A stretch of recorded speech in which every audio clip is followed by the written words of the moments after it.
روز تو باغ خورشید به هم دیگه رسیدیم، نگات نگامو دزدید میون باغ خورشید. یه عهد تازه بستیم که مال هم بمونیم، واسش جناق شکستیم.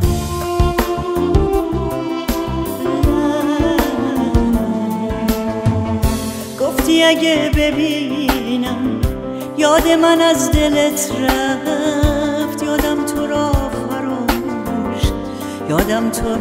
فراموش. گفتم که شعله عشق حتی اگه بمیرم در من نمیشه خاموش.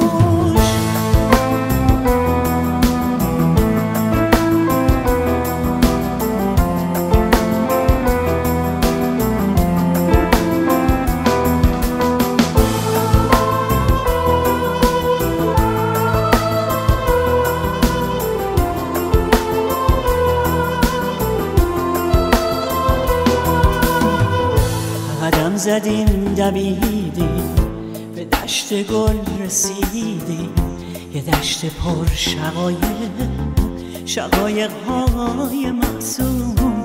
تو شاخه ایشو چیدی،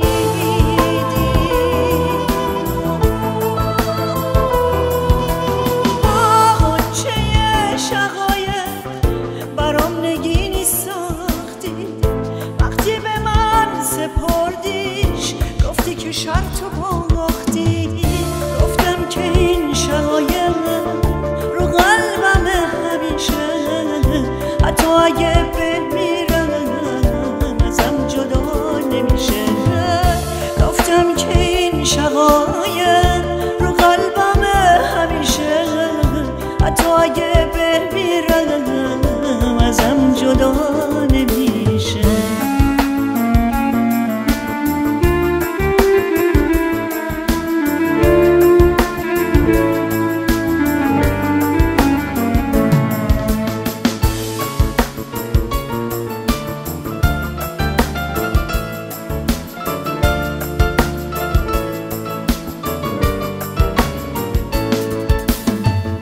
گذشت روزای روشن، ببین چی شد زمونه.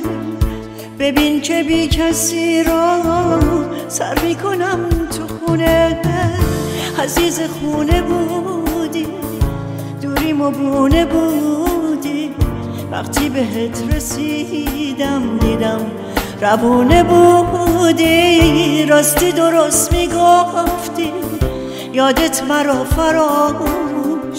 وقتی که عشقی تازه رفتی گرفتی آغوش. یادت مرا فراموش، یادت مرا فراموش. یادت نرفته از دل، نگام هنوز به غنچه است. غنچه پژمرده شقایق اتاقچه است. یادت مرا فراموش، یادت مرا